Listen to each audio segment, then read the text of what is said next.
একদিন একটা অনুষ্ঠানে দেখা হওয়ার পরে বঙ্গবন্ধু দেবেশ বাবুকে জিজ্ঞাসা করলেন, আপনি নাকি আমার ওয়ান স্পেশাল পাওয়ার অ্যাক্টে সব কিছু ফ্রাস্ট্রেট করে দিচ্ছেন। দেবেশ বাবু উত্তর দিয়েছিলেন, এটা আমার বিচার বিভাগের ব্যাপার। আমি মনে করি এই আইনটি হওয়া উচিত ছিল না, কাজে আমি যা করছি এটা আমি বিচার মতো আমার আইন মতো আমি করছি। আপনি যদি মনে করেন আমি কোনো খারাপ করছি, দয়া করে আমাকে বিদায় দিয়ে দেন। বঙ্গবন্ধু হাসি মুখে বললেন, বিদায় দেওয়ার জন্য আপনাকে কথাটি আমি বলিনি, আপনি আপনার মতো করে কাজ করেন।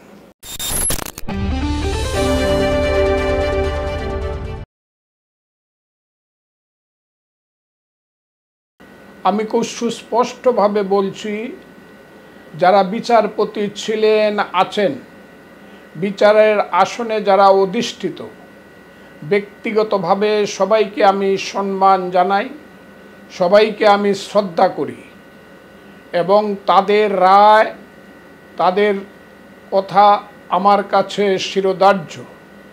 আমি কাউকে ছোট অথবা বড় করার জন্য আজকের কথাগুলো বলছি না।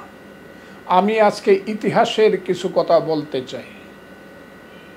আপনি আমাকে জিজ্ঞাসা করেছেন, বঙ্গবন্ধু যখন 10ই জানুয়ারি আসলেন তখন তো সংবিধান ছিল না। সংবিধান তো হলো 4 নভেম্বর 1972 সন, এবং সেই সংবিধান মতো দেশ চলতে লাগলো 16ই ডিসেম্বর 1972 সন। কাজেই প্রথমত 10ই জানুয়ারি থেকে 16ই ডিসেম্বর 1972, ওই বলা হয় মানুষে পাকিস্তানের জায়গায় বাংলাদেশ লিখে শুধু সিল মেরে দিয়ে যেমন অফিসগুলো চলতো, বিচার বিভাগও সেইভাবেই চলেছে। অর্থাৎ পাকিস্তান আমলের বিচার বিভাগে পূর্ব পাকিস্তান হাইকোর্টের যে গাম্ভীর্য, যে সততা, যে নিষ্ঠা, যে সাহসিকতা ছিল, এটাকে কেন্দ্র করেই কিন্তু বঙ্গবন্ধুর সাংবিধানিক চিন্তা মতো এই কিছুদিন দেশ চলেছে। বিচার বিভাগে যারা ছিলেন সিনিয়রিটি মেনটেন করেই, চিফ জাস্টিস ছিলেন যিনি, তিনি চিফ জাস্টিস হয়েছেন, পরবর্তী সময়ে সায়েম সাহেব হয়েছেন। সায়েম সাহেব থাকতে থাকতেই বঙ্গবন্ধু নিহত হয়েছেন। কোনো দিন বিচার বিভাগের উপরে তিনি হস্তক্ষেপ বা তার সরকার হস্তক্ষেপ করেনি। শুধু 1974 সনে স্পেশাল পাওয়ার অ্যাক্ট করে, তখন অলরেডি সংবিধানের 4র্থ সংশোধনী হয়ে গেছে। স্পেশাল পাওয়ার অ্যাক্টের মাধ্যমে 1, 2, 3 উনি সংশোধনী করলেন,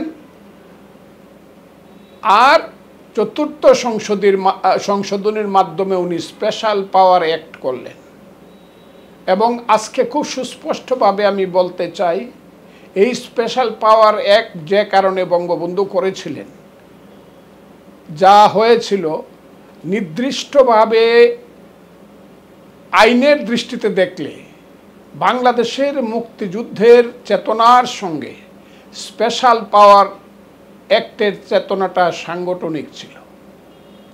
তারপরেও তৎকালীন বিচারপতিরা স্পেশাল পাওয়ার অ্যাক্টকে সবটা প্রয়োগ করেছে বলে আমার জানা নাই। আমি একটা উদাহরণ দিয়ে এই জায়গাটা শেষ করব। তৎকালীন সময়ে একজন বিচারপতি ছিলেন, তার নাম হলো বাবু দেবেশ ভট্টাচার্য।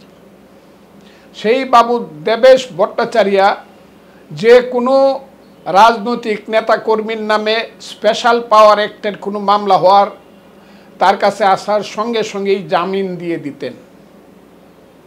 এই সংবাদটি বঙ্গবন্ধুর কাছে অনেকেই পৌঁছিয়ে দিল যে দেবেশ বাবু, বিচারপতির জনক দেবেশচন্দ্র ভট্টাচার্য 74 সনের স্পেশাল পাওয়ার অ্যাক্টের আইন মানছেন না।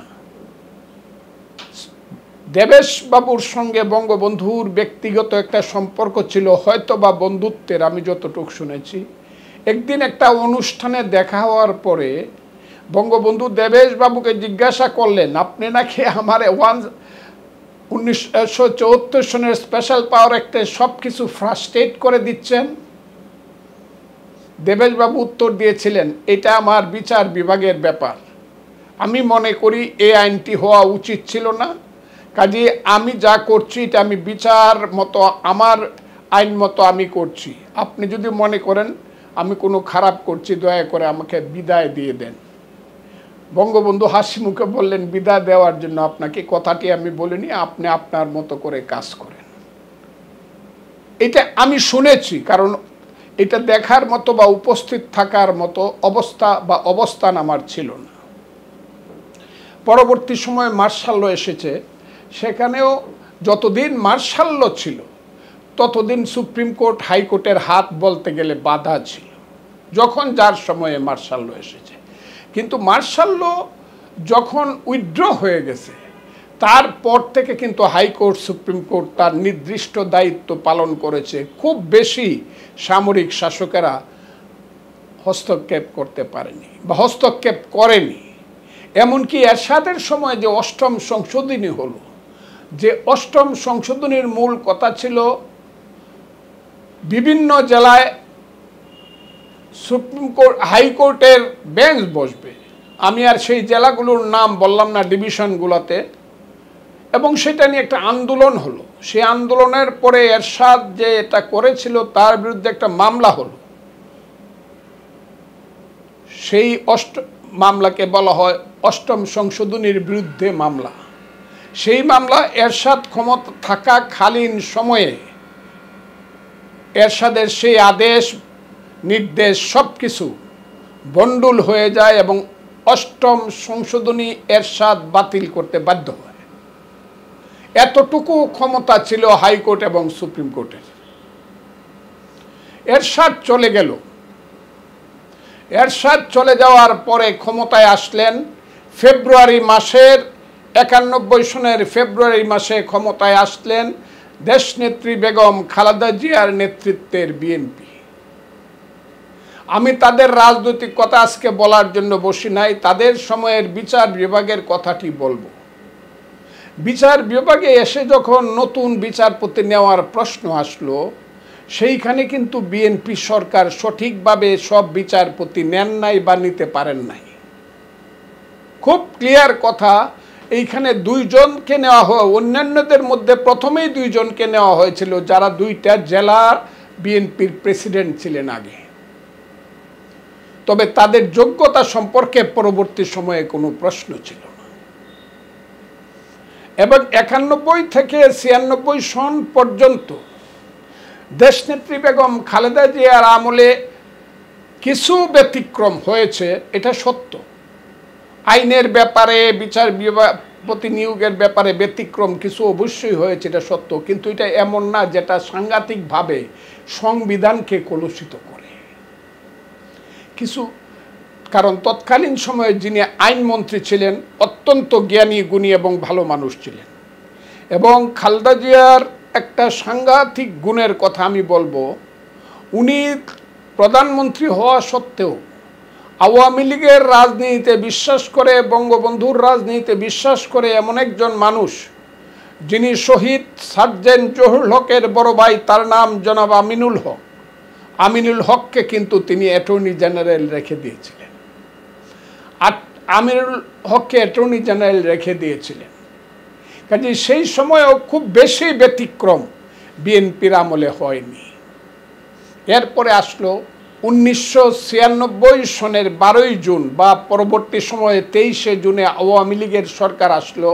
শেখ হাসিনার নেতৃত্বে বিচার বিভাগ চলল এবং তিনিও বিচার বিভাগের উপরে খুব বেশি হস্তক্ষেপ করেছেন বলা যায় না কিছুদিন।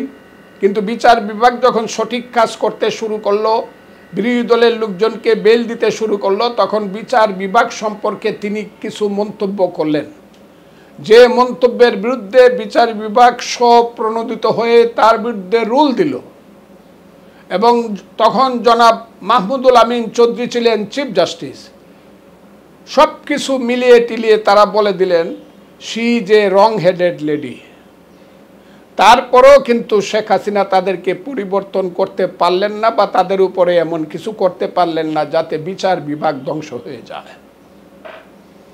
শেখ হাসিনার আমলেও দলীয়, আমি আবারও বলছি, দলীয় বিচারপতি নিয়োগ করা হয়েছিল অনেক। যারা বার থেকে এসেছে তারা ছিল দলীয়, আর বেঞ্চ থেকে যারা এসেছে তাদের কথা নাই বা বললাম, তারা তো আর দল করে না। বারে অনেক বিচারপতি তিনি দলীয় নিয়োগ দিয়েছিলেন, তারা বেশিরভাগ আওয়ামী লীগ করতেন। তবে একটা কথা আমি বলবো, শেখ হাসিনা যাদেরকে প্রথম নিয়োগ দিয়েছিলেন এবং শেষ পর্যন্ত যাদেরকে নিয়োগ দিয়ে গেছেন, তারা দলীয় হলেও তাদের যোগ্যতা ছিল, এবং পরবর্তী সময়ে তাদের অনেকেই বিএনপির আমলেও জাস্টিস এবং চিফ জাস্টিস হয়েছে।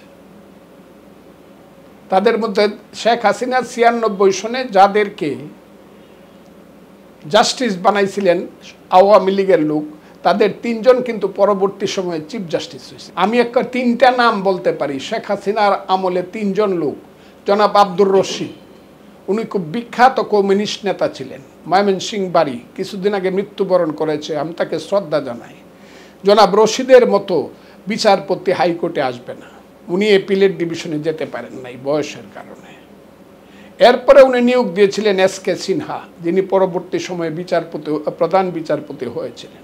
কিন্তু এসকে সিনহাকে কিন্তু শেখ হাসিনা কনফার্ম করে যেতে পারেন নাই যখন তিনি ক্ষমতা থেকে চলে যায় 2001 সনে, কারণ তখন এসকে সিনহার কনফার্ম হওয়ার 2 বছরের সময় কিছুটা বাকি ছিল, সেটা বিএনপির সময়ে কনফার্ম হয়েছে তার যোগ্যতার কারণে। এরপরে জনাব আব্দুল ওহাব মিয়া, তিনিও শেখ হাসিনার মাধ্যমেই বিচারপতি হয়েছিলেন এবং খুব যোগ্য লোক, পরবর্তী সময়ে ভারপ্রাপ্ত প্রধান বিচারপতি হয়েছিলেন, তিনিও বিএনপির আমলেই কনফার্ম হয়েছিলেন। আমি এই কথাটা বলবো, শেখ হাসিনার আমলে চেষ্টা করা হয়েছে বিচার বিভাগে হস্তক্ষেপ করার জন্য, কিন্তু তৎকালীন সময়ে বিচারপতি এবং প্রধান বিচারপতিদের ব্যক্তিত্ব এবং ওর কারণে, সাহসিকতার কারণে তাদের উপরে ততটা হস্তক্ষেপ করতে পারেনি, এবং নির্দিষ্টভাবে তিনি আইন মেনে, সংবিধান মেনে তত্ত্বাবধায়ক সরকার, শেখ হাসিনার আমলে যে যারা ছিলেন তার মধ্যে সর্বশেষ প্রধান বিচারপতি ছিলেন লতিফুর রহমান, তার হাতে ভারপ্রাপ্ত রাষ্ট্রপতির ক্ষমতা দিয়ে শেখ হাসিনা চলে গিয়েছিলেন। এরপরে আসেন 2001 সন। 2001 সনে বিএনপি জামাত একজোট হয়ে ক্ষমতায় আসলেন। তারা যে প্রথম বিচারপতিদেরকে 19 জন বিচারপতি নিয়োগ দিলেন, সেই 19 জন বিচারপতির বিরুদ্ধে তুমুল আন্দোলন হল, এবং সেই আন্দোলনে নেতৃত্ব দিয়েছিলেন তৎকালীন বার অ্যাসোসিয়েশন, এবং সুপ্রিম কোর্ট বার অ্যাসোসিয়েশনের প্রেসিডেন্ট ছিলেন জনাব ব্যারিস্টার রুকনউদ্দিন মাহমুদ, এবং দীর্ঘদিন আন্দোলন হয়েছিল। আমি একটা কথা বলবো, শেখ হাসিনার খালেদা জিয়ার আমলের অ্যাটর্নি জেনারেল জনাব আমিনুল হক, শেখ হাসিনার আমলে একজন সাংঘাতিক যোগ্য অ্যাটর্নি জেনারেল ছিলেন মাহমুদ সাহেব, যিনি মারা গেছেন, খুব জ্ঞানী, অকল্পনীয় অ্যাটর্নি জেনারেল। তারা কোনো সময় দলীয়ভাবে কাজ করতেন না, কিন্তু বিএনপির 2001 থেকে 2006 পর্যন্ত অ্যাটর্নি জেনারেল অফিস কিন্তু সাংঘাতিক দলীয়ভাবে কাজ করেছে। আজকে আমি বিএনপি করে সাহসিকতার সঙ্গে এই কথাগুলো বলছি, যাতে পরবর্তী সময়ে বিএনপি যদি ক্ষমতায় আল্লাহ নেয়, তাহলে এই কাজগুলো, এই ভুলগুলো আমরা না করি। এমন দলীয়করণ হলো যে আওলাদ আলী সাহেব নামে একজন সম্মানিত বিচারপতি, অনারেবল বিচারপতি ছিলেন। একটা মামলার রায়ের ব্যাপারে দুপুর 1টার সময় কিন্তু কোর্ট উঠে, মানে রিসার্চ পিরিয়ডে 1 ঘন্টার সময় গ্যাপ দেয়। উনি বলেন আমি 2টার সময় মামলাটার রায় দিব। অ্যাটর্নি জেনারেল তৎকালীন বুঝতে পারলেন যে 2টার সময় যে রায়টা আওলাদ আলী সাহেব দিবে, এই রায়টা সরকারের বিরুদ্ধে যাবে। কথাটা বুঝবার চেষ্টা করেন। কিন্তু দেখা গেল সেই 2টার সময় অ্যাটর্নি জেনারেল গিয়ে বলল, আপনি তো রায় দিতে পারবেন না। কেন? আপনার তো এই যে কোর্টের পাওয়ার, এই পাওয়ার আমরা মানে চিফ জাস্টিস চেঞ্জ করে দিছে। কথাটা কি আপনারা বুঝতে পারছেন? মানে 1 ঘন্টার মধ্যে একজনের পাওয়ার চলে গেল। এটা নিয়ে আন্দোলন হলো। আন্দোলন শুধু হইল না, মারামারি হইল, মামলা হইল, অনেক উকিল জেলে গেল, এখনো বোধহয় মামলাটা চলছে। এমনকি চিফ জাস্টিসের দরজার মধ্যে লাথিও দেওয়া হইল। বিএনপির আমলে এই কাজগুলো অসুন্দর হয়েছে। আবার সর্বশেষ যে কাজটা জনাব আইনমন্ত্রী মরহুম মওদুদ আহমদ সাহেব করলেন, ব্যারিস্টার মওদুদ আহমদ সাহেব, এই আইনটাও কিন্তু করলেন একটা দলীয় স্বার্থের কারণে। সেই আইনটা হলো বিচারপতিদের বয়স 65 থেকে 67 পর্যন্ত বাড়ানো হলো। বাড়ানোর কারণটা ছিল একজন নির্দিষ্ট ব্যক্তি যাতে প্রধান বিচারপতি হতে পারেন এবং তত্ত্বাবধায়ক সরকারের প্রধান হতে পারেন। সেই কারণে মওদুদ সাহেব এই আইনটা করলো এবং এই আইনটা করার কারণে এমন গণ্ডগোল লাগলো, আব্দুল মান্নান ভূঁইয়া আর আব্দুল জলিলরা মাসের পর মাস, বেগম খালেদা জিয়া, জননেত্রী শেখ হাসিনা সব মিললেও এইটার আর ফয়সালা হইল না এবং তারই পরিণতি ছিল 1/11 এবং পরবর্তী পরিণতি হইল তত্ত্বাবধায়ক সরকার চলে যাওয়া। 2 বছরের যে প্রধান বিচারপতির বয়স বাড়ানো, এই জিনিসটা কারোর সঙ্গে আলোচনা না করে শুধু দলীয় স্বার্থে কেন মওদুদ আহমদ সাহেব করেছিল আজকে পর্যন্ত আমি ভেবে পাই না, যার পরিণতি এখন পর্যন্ত চলছে। 1/11 চলে গেল, অনেকে বলে 1/11 নাকি খুব খারাপ। যাই হোক, সেই কথাটা আমি আর বলবো না, এদের চেয়ে ভালো ছিল, বর্তমানের চেয়ে অনেক ভালো ছিল। এখন আসুন আমাদের মহান নেত্রী জননেত্রী শেখ হাসিনার আমল, 9 থেকে 14, 14 থেকে 18, 18 থেকে আজকে 24, এই যে 15 বছরের সুশাসন বলেন আর কুশাসন বলেন, সেই শাসনের রাজনৈতিক কথা আমি অন্য সময়ে বলবো। বিচার বিভাগের তার সময়ে যা হয়েছে এটা এখন কল্পনাতীত, অকল্পনীয়। এবং বিচার বিভাগে আগেও সামান্য সুপারসিড হয়েছে, সুপারসিড। যেমন একজন মানুষ 1 নম্বরে আছে, তাকে অ্যাপিলেট ডিভিশনে নিল না, 2 নম্বরকে নিল, 2 নম্বরে আছে 3 নম্বরকে নিল। সুপারসিডটা এইরকম ধরনের হয় নাই যে তা না, কিছু হয়েছে। কিন্তু এইটা নিয়ে আন্দোলনও হয়েছে, অনেকগুলো আবার সংশোধনও হয়েছে। কিন্তু শেখ হাসিনার আমলে সব কিছু সুপারসিটেড হয়েছে। সুপারসিটেড কেমন? যেমন এইটা আমি কেন কথাটা বলতেছি, আমি হতবাগা হইলাম এই বাংলাদেশের রাজনীতিতে সুপারসিড হওয়ার কারণে সবচেয়ে ক্ষতিগ্রস্ত ব্যক্তি। আমি আওয়ামী লীগ করতে পারলাম না, যে আওয়ামী লীগ 1964 সন থেকে ছাত্রলীগ করে করে আওয়ামী লীগ করেছে জীবন যৌবন শেষ করে, সে আওয়ামী লীগটা করতে পারলাম না শুধু আমার জুনিয়রদেরকে দিয়ে। জনাব আব্দুর রাজ্জাক, এখন আমি আজকে বলছি, জনাব আব্দুর রাজ্জাক এবং শেখ হাসিনা আমার জুনিয়রদেরকে আমার মাথার উপরে বসিয়ে দেওয়ার কারণে শেষ পর্যন্ত সিদ্ধান্ত নিলাম এই দলটা আর করব না। কারণ আপনি আপনার জুনিয়রকে মাথার উপরে বসিয়ে রেখে কোনো চাকরিও করতে পারবেন না, কোনো ব্যবসাও করতে পারবেন না, বিচার বিভাগেও কোনো কিছু করতে পারবেন না, কোথাও কিছু করতে পারেন না। আপনার মনে সবসময় একটা ইনফিরিটি কমপ্লেক্স আসবে, আপনি ইনফিরিটি কমপ্লেক্সে ভুগবেন। এবং শেখ হাসিনা, আমি জানি না তাকে কে বুদ্ধি পরামর্শ কে দেয়। তার প্রথম আইনমন্ত্রী ছিলেন জনাব শফিক আহমদ 9 সনে ক্ষমতায় আসার পরে। উনার সময়ে কিছুটা, সবটা না, কিছুটা রক্ষা হয়েছে। কিন্তু এরপরে যিনি আসছেন, তার বাবা অনেক বড় লয়ার ছিলেন, বঙ্গবন্ধুর খুব কাছের লোক ছিলেন, জনাব সিরাজুল হক মরহুম। তার ছেলে জনাব আনিসুল হক, ভাগ্যবান আনিসুল হকেরা গাছেরটা খাইছেন, তলারটা কুড়াইতেছেন, জীবনে কোনোদিন রাজনীতি করেন নাই, জীবনে রাজপথে একটা স্লোগান দেন নাই, কিচ্ছুই করেন নাই। They are nobody of Bangladesh, they are nobody of Bangladesh. এবং তাদের গায়ে যদি নৌকা মার্কা দেওয়া না হয়, শেখ হাসিনার আশীর্বাদ দেওয়া না হয়, পদ লাগিয়ে দেওয়া না হয়, তারা মেম্বারি ইলেকশনে তার গ্রামে পাস করতে পারবে না। সেই সব লোকেরা আজকে 10 বছর যাবৎ আইনমন্ত্রী হয়ে বসে আছেন। ব্যক্তিগতভাবে উনাকে আমি ভীষণ ভাবিয়া করি, কারণ জনাব সিরাজুল হক আমাকে সন্তানের মতো ভালোবাসতেন। প্রত্যেক দিন কোর্টে আইসেই খুঁজে বাইর করতেন ফজলু করে। আমার সাথে ঘন্টার পর ঘন্টা জনাব সিরাজুল হক, খুব বেশি মামলা পরবর্তী সময়ে করতেন না, আড্ডা মারতেন। এবং তার বাসায় গুলশানে আমাকে নিয়ে গিয়ে শুধু বলতেন, ফজলু আমার তো আর কিছু রইল না রে, আমি না থাকতে আমার এই মামলা মোকদ্দমা কে দেখবে। এইগুলো সিরাজুল হক সাহেবের সাথে আমার এই সম্পর্কটা ছিল। এবং আনিসুল হকের সাথে কিন্তু ব্যক্তিগত সম্পর্ক আমার ভেরি গুড, কিন্তু আনিসুল হক সাহেব যে কাজ করতেছে, যেভাবে উনি কথা বলেন, যেভাবে হ্যাকারত নজরে দেশের মানুষকে দেখেন, আইনজীবীদেরকে, বিচারকদেরকে, বিচারপতিদেরকে উনি যেভাবে ইনফ্লুয়েন্স করতেছেন এবং অপমানিত করতেছেন, এইটা আমার কল্পনার বাইরে। যে কারণে আমি বলি যে তার মতো লোক কেন আইনমন্ত্রী হবে? যা হোক, উনি হয়েছেন, শেখ হাসিনা তাকে আইনমন্ত্রী বানান। তাকে আইনমন্ত্রী বানানোর পরে এইখানে শুরু হলো আইনের জগতে তদবির, এবং এবার আগেও ছিল, পাকিস্তান আমলে ছিলই না। জজ কোর্টে কেউ তদবির করতে পারতো না পাকিস্তান আমলে, ম্যাজিস্ট্রেট কোর্টে খুব রেয়ার। কিন্তু আনিসুল হক আসার পরে জজ কোর্ট এবং লোয়ার কোর্ট, ম্যাজিস্ট্রেসি ধ্বংস হয়ে গেল।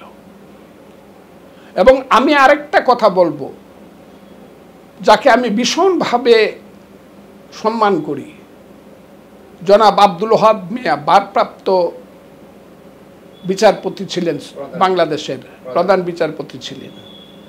উনি কেন এমন একটা কাজ করলেন যে কাজের জন্য আজকে জজ কোর্ট এবং লোয়ার কোর্টগুলো সরকারের এখন একদম কবজার মধ্যে এসে পড়েছে, এবং ওখানে কোনো বিচার আচার হয় না। যদি মনে করে আইনমন্ত্রী লাগবে না, আইনমন্ত্রীর পিএসও যদি মনে করে, পিএস প্রাইভেট সেক্রেটারি, সেও যদি মনে করে, এমনকি আইনমন্ত্রীর অফিসে কাজ করে একটা লোক যদি মনে করে যে ওইখানে আমি ওই বিচারটা জজ কোর্ট এবং লোয়ার কোর্টে আমি করে ফেলবো, সে করে ফেলতে পারবে। এখন ওখানে আদেশে বিচার হয়, অন্যের আদেশে। এবং এই জিনিসগুলা বিএনপির উপরে এই অত্যাচারগুলো চলছে মারাত্মকভাবে। লোয়ার কোর্ট এবং জজ কোর্টে বিএনপির উপরে এই অত্যাচারগুলো চলছে, এবং আনিসুল হক সাহেব এবং তার মন্ত্রিসভা এর জন্য বেশিরভাগ ক্ষেত্রে দায়ী। এখন আসুন, আমি অন্য জায়গাতে নাইবা গেলাম। এইবার যে কাজটা হইল, অসম্ভব ব্যাপার। এইবার কাজটা হওয়ার পরে আমার মনে হয়েছে কি বিচার বিভাগ ধ্বংস হয়ে যাবে। এটা কোনো বিচার বিভাগ না। যাদেরকে, যে তিনজনকে হাইকোর্ট থেকে অ্যাপিলেট ডিভিশনে,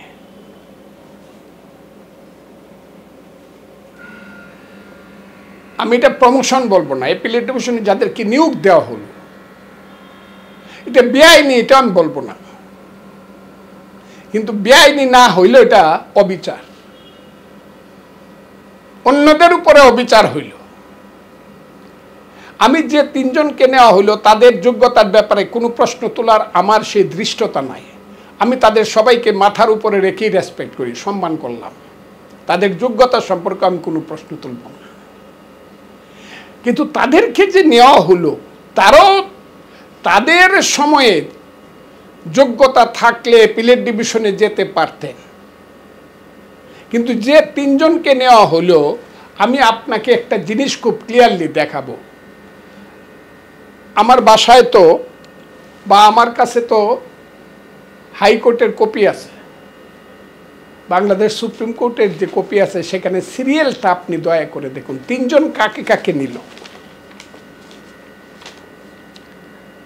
প্রথমে নিল বিচারপতি মোহাম্মদ আব্দুল হাফিজ, খুব ভালো জজ, খুব ভালো মানুষ, অসম্ভব। এবং তিনি হাইকোর্টের বর্তমানে 1 নম্বর জাস্টিস, সিনিয়র মোস্ট 1 নম্বর জাস্টিস। তাকে নিছে, আমি খুব খুশি।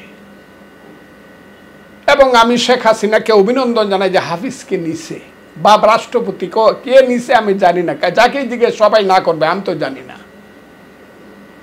তবে আমি জানি রাষ্ট্রপতির অনুমোদন ছাড়া কেউ অ্যাপিলেট ডিভিশনে যাইতে পারে না। সেই বিচারপতি মোহাম্মদ আব্দুল হাফিজ, তাকে আমি ছোটবেলা থেকে চিনি। তার বাড়ি কিশোরগঞ্জ, তার বাড়ি কিশোরগঞ্জের করিমগঞ্জ উপজেলার গুজারদিয়া গ্রামে। তার বাবার নামও আমি জানি, নাইবা বললাম, সব জানি আমি। তার পরিবার এত ভালো মানুষ হয় না। সেই আব্দুল হাফিজ বিএনপির আমলে বিচারপতি নিয়োগ হয়েছিলেন। তাইলে শেখ হাসিনা কত উদার! বিএনপির আমলের বিএনপির একজন বিচারপতিকে তিনি অ্যাপিলেট ডিভিশনে নিলেন হাইকোর্ট থেকে। কত উদার। কিন্তু এই উদারতার পিছনে যে কৌশল, সেই কৌশলটা হইল মিস্টার হাফিজ, বিচারপতি মোহাম্মদ আব্দুল হাফিজ আগামী 29শে মে রিটায়ার্ড করবেন। অর্থাৎ তার চাকরি আছে আর 1 মাস। এইটা তাকে নেওয়া না নেওয়া এটাতে কিছু আসে যায় না, তার একটু সম্মান বাড়লো। আর আমি মনে করি যে হাইকোর্টের 1 নম্বর বিচারপতি হিসাবে রিটায়ার করলে সম্মানটা আরো বেশি থাকতো, এটা আমি মনে করি। গেল, কারণ তাকে গিয়ে যাদের পাশে বসতে হবে তারা তার 10 বছরের জুনিয়র। এই যে এপিলেট ডিভিশন যখন বসবে, হাফিজ সাহেবকে তো তখন সবার বাম দিকে বসতে হবে, মানে সবার পিছনে বসতে হবে, অন্য 2 জন ছাড়া। এটা না বসলেই তো, কারণ এখন তো তিনি 1 নম্বরে বসেন, কারো পাশে বসতে হয় না, উনার পাশে আরেকজন বসে অথবা উনি একা বসে। এখন যিনি চিফ জাস্টিস আছেন এবং যারা এপিলেট ডিভিশনের জাস্টিস আছেন সবার সিনিয়র উনি, শুধু সিনিয়র না, 5 বছরের সিনিয়র। আমার কথাটা খুব বুঝবা, 5-6 বছরের সিনিয়র। এখন যিনি চিফ জাস্টিস আছেন এবং অন্য জাস্টিসদের চেয়ে সবচেয়ে সিনিয়র হইল জনাব হাফিজ। এখন গিয়ে সব তাদের পিছনে, ওনাকে তাদের পিছনে বসতে হবে। আমি চিফ জাস্টিস বা অন্য জাস্টিসদের ব্যাপারে আমি কোনো কথা বলছি না, সেটা আগের কথা। হাফিজকে নিছেন এটা মানুষকে দেখানোর জন্য। শেখ হাসিনা সরকার কত উদার, বিএনপির একজন জজকেও মানে এপিলেট ডিভিশনের জাস্টিস বানাইছে, কিন্তু তার পরিণতি হলো আগামী 29শে মে উনি রিটায়ার করে চলে যাবেন। এরপরে আসেন যে 2 জনকে বানাইছে, সেই 2 জনের মধ্যে আমি নামগুলো পড়ি, নামগুলো আবার ভুল হইলে আমার বেয়াদবি হবে। একজনের নাম্বার হইল, বর্তমান যে বিচারপতিরা আছেন, বিচারপতি আছেন বর্তমানে 50টা কোর্ট আছে হাইকোর্টে। যে 2 জনকে নেওয়া হয়েছে তারা হইলেন বিচারপতি মোহাম্মদ শাহিনুর ইসলাম, উনি হইলেন 39 নম্বর বিচারপতি সিনিয়রিটির দিক থেকে। 1 থেকে যদি আপনি গণেন মোহাম্মদ আব্দুল হাফিজ থেকে, উনি হইলেন 39 নম্বর বিচারপতি। তার যোগ্যতা নিয়েও আমার কোনো প্রশ্ন নাই, তার সততা নিয়ে কোনো কিছু নিয়ে আমার প্রশ্ন, কিন্তু বিচারপতি হিসাবে উনি সিনিয়রিটির দিক থেকে 39 নম্বর। এরপরে যাকে নিল আমাদের মাতৃরূপী বিচারপতি কাসেফা হোসেন, উনার যোগ্যতা, উনার সম্মান সব কিছুর প্রতি আমার শ্রদ্ধা রেখেই বলছি, উনার নাম্বারটা হলো 40। উনি হাইকোর্টের 40 নম্বর বিচারপতি। সেই 39 এবং 40 নম্বর বিচারপতিকে নেওয়া হইল এপিলেট ডিভিশনে। বলবে এটা কি আইনগতভাবে কোনো বাধা আছে? না, আইনগতভাবে কোনো বাধা নাই, আইনগত বাধা নাই, কিন্তু এটা বিচারগত, মনোগত, বিবেকগত, লিগ্যাল নট লেজিটিমেট বাধা আছে। অনেক কিছু আপনি করতে পারেন আইনগত, কিন্তু অনেক কিছু আছে আইনগত হইলে এটা শুদ্ধ হয় না। আমি এমন উদাহরণ দিতে পারি যে উদাহরণ আমি দেব না, কিন্তু আইনগত হইল অন্যদের প্রতি কিন্তু অবিচার করা হইল। এরা রাতে কেমনে ঘুমায় আমি জানি না। সেই বিচারপতিদের মধ্যে কে আছে আমি আপনাকে পড়ে শোনাই, একটু সময় লাগবে, পড়ে শোনাই। আমি তাদের এমন অনেককে চিনি যারা অক্সফোর্ড থেকে পাশ করে আসা, ব্রিলিয়েন্ট, ওভার ব্রিলিয়েন্ট। বিদেশের যখন চিফ জাস্টিসরা আসে তাদেরকে তখন তাদের প্রোটোকল রক্ষা করতে দেওয়া হয়, সেই রকম জাস্টিসরা। আমি তাদের একটা বই আপনাকে দেখাতে পারি এখনই, যার ইংলিশটা আমি ফজলুর রহমান পড়ে বুঝি নাই, সে একটা এইরকম একটা লিপিকা লেখছে, চটি বই। তার নাম হইল বিচারপতি সৈয়দ রেফাত আহমদ। তার পিতার নাম বিখ্যাত আইনজীবী জনাব ব্যারিস্টার ইশতিয়াক আহমদ। সেই বিচারপতি রেফাত আহমদ আছেন 2 নম্বরে।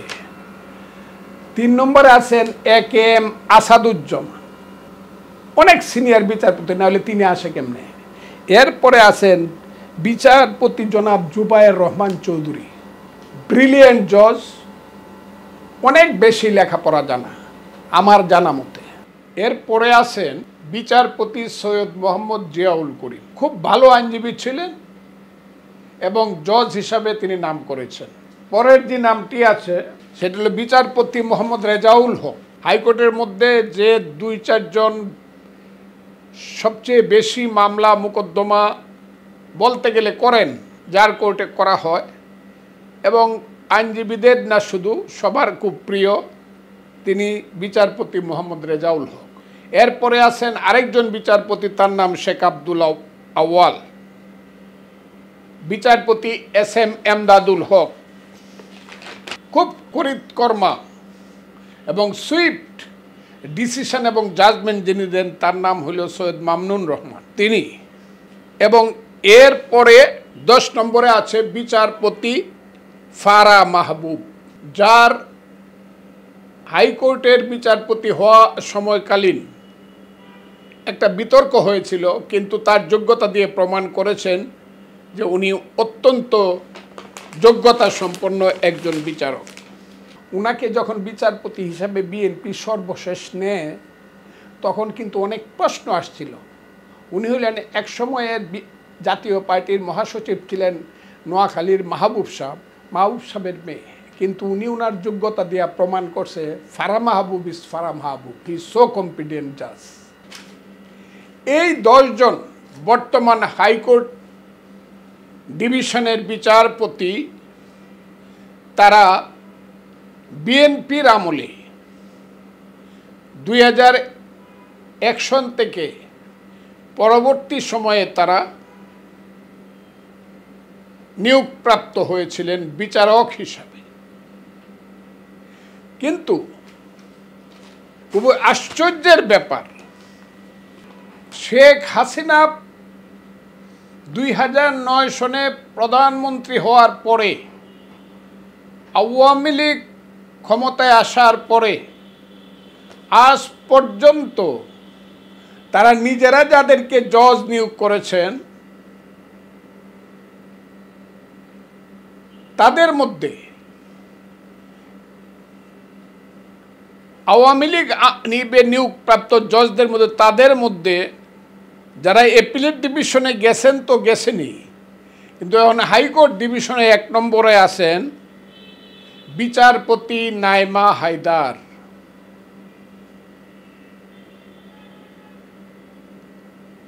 অনেক যোগ্যতা সম্পন্ন জজ।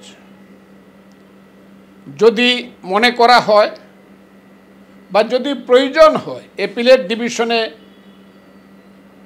আমাদের মাতৃরূপী জাস্টিস আরও নেওয়া দরকার, আমার মনে হয় নাইমা হায়দার আওয়ামী লীগ সময়ের প্রথম এবং প্রধান ব্যক্তি হতে পারতেন। অত্যন্ত যোগ্যতা সম্পন্ন, লেখাপড়া জানা। আছেন বিচারপতি আব্দুর রব, খুব অসুস্থ মানুষ, কিন্তু জীবনভর বঙ্গবন্ধু, আওয়ামী লীগ, ছাত্রলীগ করার লোক, খুবই ডেডিকেটেড ব্যক্তি।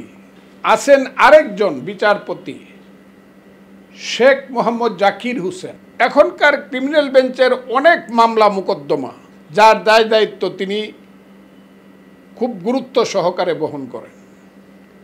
আছেন জনাব মোহাম্মদ হাবিবুল গনি, ব্রিলিয়েন্ট জজ, সাহসিকতার সঙ্গে আদেশ এবং রায় দেন।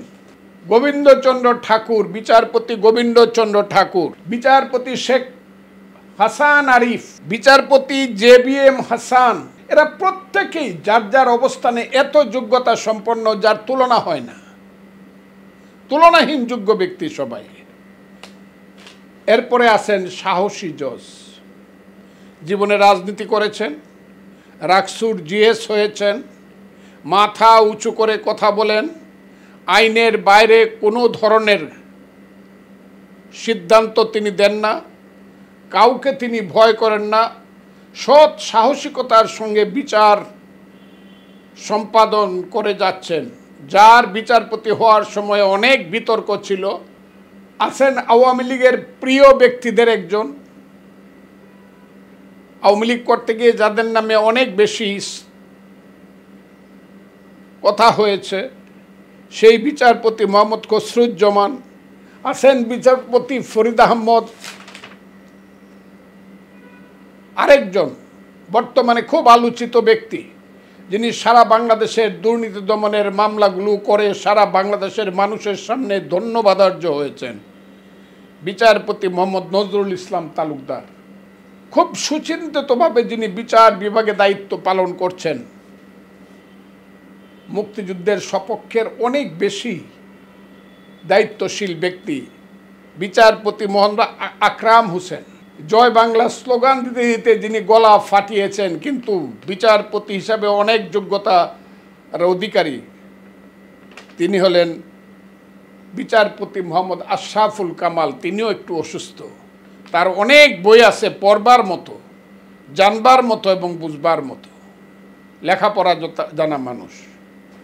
আরেকজন বিচারপতি কে এম কামরুল কাদের।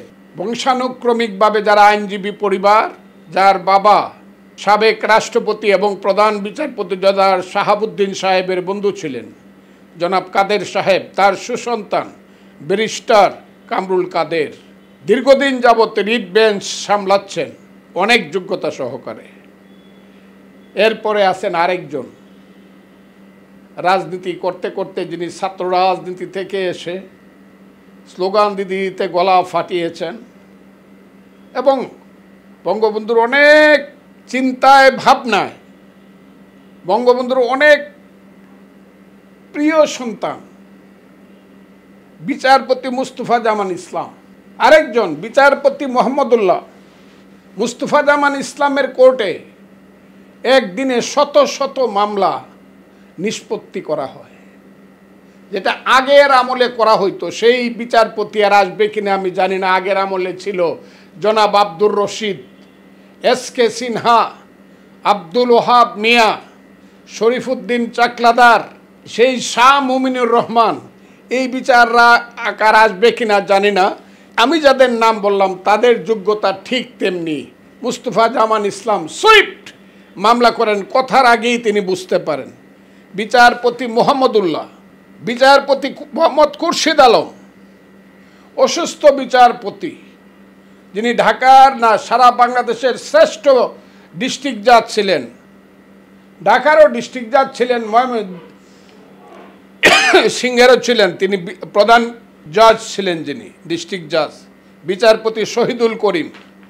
তারপরে আরেকজন আছে যিনি ঢাকার প্রধান মানে জজ কোর্টের প্রধান বিচারক ছিলেন,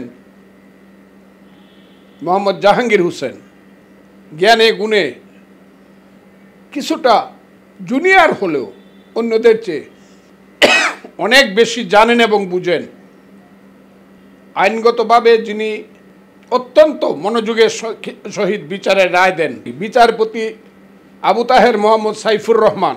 আরেকজন আছেন, যদি বিচারপতি না হতেন, আইনজীবী না হতেন, ভালো, খুব ভালো সাংস্কৃতিক জগতের একজন মানুষ হতে পারবেন, বিচারপতি আশিস রঞ্জন দাস, বিচারপতি মাহমুদুল হক, বিচারপতি মোহাম্মদ বদরুজ্জামান, বিচারপতি জাফর আহমদ, বিচারপতি কাজী ইজারুল হক আকন্দ।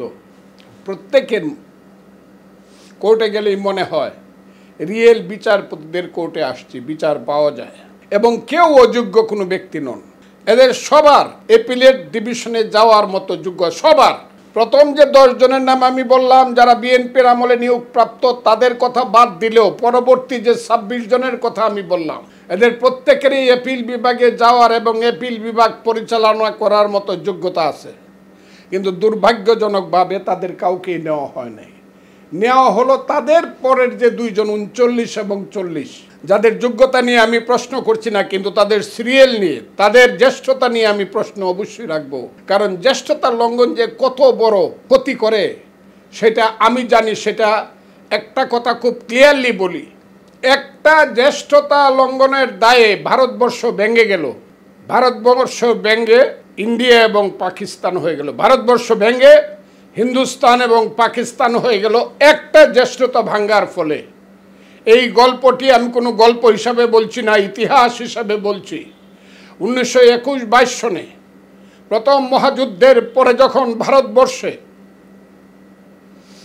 খেলাফত আন্দোলন শুরু করেন মৌলানা মুহাম্মদ আলী এবং শওকত আলীর নেতৃত্বে এবং মৌলানা হযরত মোহানির নেতৃত্বে।